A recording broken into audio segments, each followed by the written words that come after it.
अस्सलाम वालेकुम। आज मैं लिया में खड़ा हूँ, यहाँ पे एक गांव में।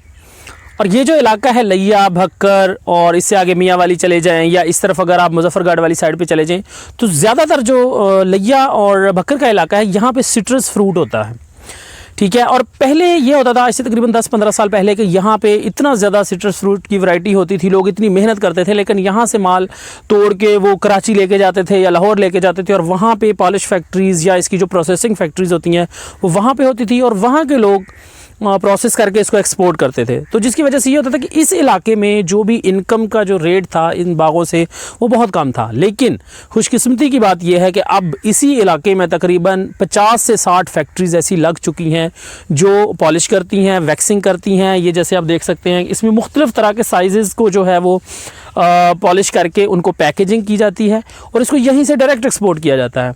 तो जो वो कॉस्ट आती थी यहाँ से तोड़ के कराची ले जाने की या लाहौर ले जाने की, वो कॉस्ट जो है वो भी कम हो जाती है। इसके अलावा जो भी प्रॉफिट आता है एक्सपोर्ट से वो डायरेक्टली इन इलाकों के लोगों को आता है। तो ये बेसिकली गवर्नमेंट पॉलिसीज़ की वजह से बाज़ औक़ात एक्सपोर्ट डायरेक्टली बंद हो जाती है। तो मोस्टली जो एक्सपोर्ट होती थी वो चाइना, ईरान, रशिया, पाकिस्तान का जो सिट्रस फ्रूट है, इसी तरह कुवैत या मिडल ईस्ट के जो मुल्क हैं मुख्तलिफ़ तरह के, उनमें जाता था।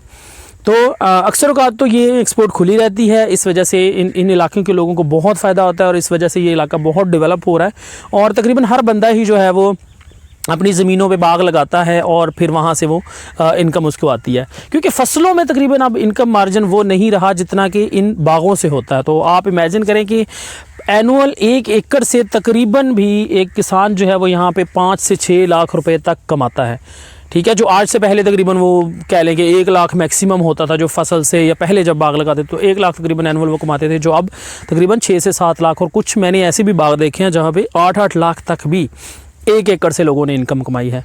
तो आज हम एक्सपर्ट से भी बात करेंगे, जो लोग इस कारोबार से मुंसलिक हैं उनसे भी बात करेंगे और आपको डिटेल्स पूरी बताएंगे कि किस तरह से ये इसकी प्रोसेसिंग होती है और किस तरह से ये लोग बाग ख़रीदते हैं, कितने में ख़रीदते हैं, आगे कितने में बेचते हैं।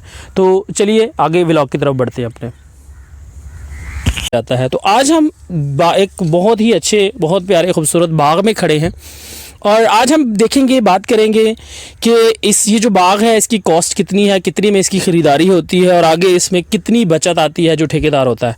तो मेरे साथ ज़फ़र भाई खड़े हैं, तो इनका भी बेसिकली सिट्रस फ्रूट्स का बिज़नेस है। ये बाग ख़रीदते हैं, फिर उसको आगे तुड़ाई वगैरह करवा के मंडियों में सप्लाई करते हैं।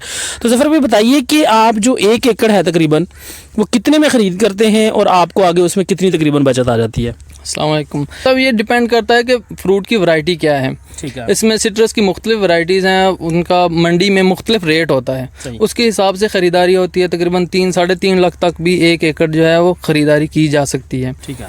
तो इसमें प्रॉफिट मार्जिन तो मंडी के हिसाब से होता है, ऊपर नीचे होता रहता है।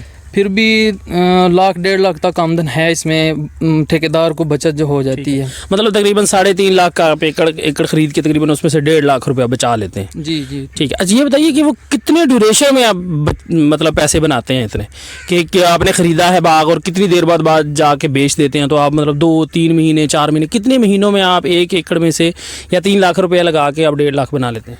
तकरीबन ये 3-3.5 महीने का ड्यूरेशन होता है। देखें अब तकरीबन 12वें महीने में ये जो वैरायटी है ये तैयार हो जाती है मुकम्मल तौर पे। तो इसका ड्यूरेशन तकरीबन यही आता है 3-3.5 महीने।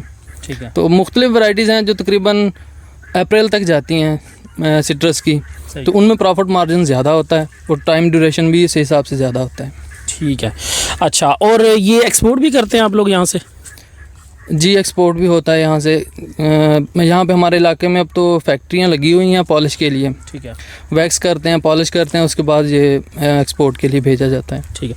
मतलब फिर एक्सपोर्ट से तो इसका प्रॉफिट मार्जिन काफ़ी ज़्यादा हो जाता होगा, या फिर वो स्टोर वगैरह भी होता है अगर, तो स्टोर करके अगर आप ऑफ सीज़न निकालते हैं तो उसमें भी प्रॉफिट मार्जिन बहुत ज़्यादा निकल आता होगा? जी, यही है ना, टाइम लिमिट के हिसाब से टाइम ड्यूरेशन जितना बढ़ता जाएगा, आउट सीज़न जितना जाएंगे उतना प्रॉफिट मार्जिन बढ़ जाता है। ठीक है।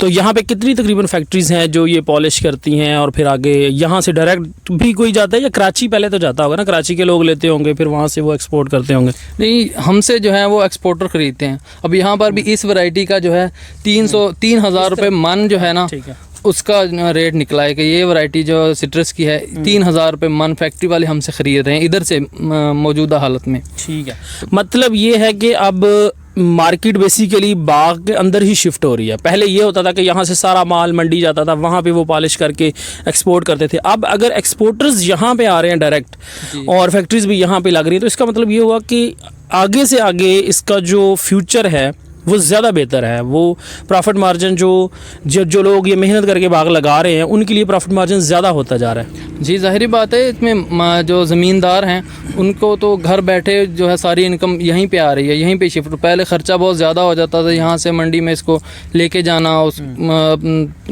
अब वो लोग इधर ही आ रहे हैं, यहीं से ख़रीद के वो अपने हिसाब से पॉलिश करवाते हैं, साइजिंग करते हैं और उसके बाद एक्सपोर्ट किया जाता है। ठीक है, अच्छा, और इसके अलावा यहाँ पे तकरीबन आपने किस किस वैरायटी के आप बाग ख़रीदते हैं जिनमें से आपको डिफरेंट तरह का, सारी बात है हर तरह की वैरायटी का डिफरेंट रेट होते होंगे, तो कितनी की वैरायटी आप इस टाइम ख़रीद रहे हैं इस इलाके में? तकरीबन 5 वैरायटीज़ हैं यहाँ इस वक्त जो है ज़्यादा चल रही हैं हमारे इलाके में। इसमें ये फ्रूटर है, किन्नू है, मौसमी है, शक्करी और ये ग्रेप फ्रूट होते हैं। ठीक है, सीज़न जो होता है ये किस मंथ से लेके किस मंथ तक होता है तकरीबन? अप्रैल में जो है ये पौधे फ्लावरिंग करते हैं। ठीक है, तो तकरीबन उसके बाद ये 3 महीने के अंदर अंदर इतना साइज़ हो जाता है इसका कि बंदा इसको बेचना शुरू कर सकता है। और तकरीबन फिर ये जनवरी फरवरी तक तकरीबन बिजनेस है ना, ये तकरीबन 6 to 8 मंथ्स तक कंटिन्यू रहता है। मतलब यह है कि आप ख़रीदारी शुरू करते हैं, उसके बाद ये जल्दी ही इसकी तुड़ाई शुरू हो जाती है और बिकना शुरू हो जाता है। ठीक है, तकरीबन ये सितंबर में स्टार्ट कर देते हैं और फेब मार्च तक ये बिकता रहता है। तो इसका मतलब आप कह सकते हैं कि 5 से 6 महीने का सीज़न होता है ये। ठीक है, और मेरा नहीं ख्याल कि कोई भी और ऐसा फ्रूट है जो इतनी देर तक पौधे पे रहता है और इतनी देर तक बिकता रहता है। तो उम्मीद है आपको ये वीडियो पसंद आई होगी। नेक्स्ट हम वीडियो आपके लिए ये लेके आएंगे कि किस तरह से बाग की कटाई होती है। जब पूरा जो माल है या फ्रूट है वो तैयार हो जाता है, उसको किस तरह से कटाई की जाती है, किस तरह से उसकी पैकेजिंग होती है और फिर उसको ट्रांसपोर्ट कैसे करते हैं, तो वो हम सारी वीडियो आपके सामने नेक्स्ट व्लॉग में लेके आएंगे। Thank you so much.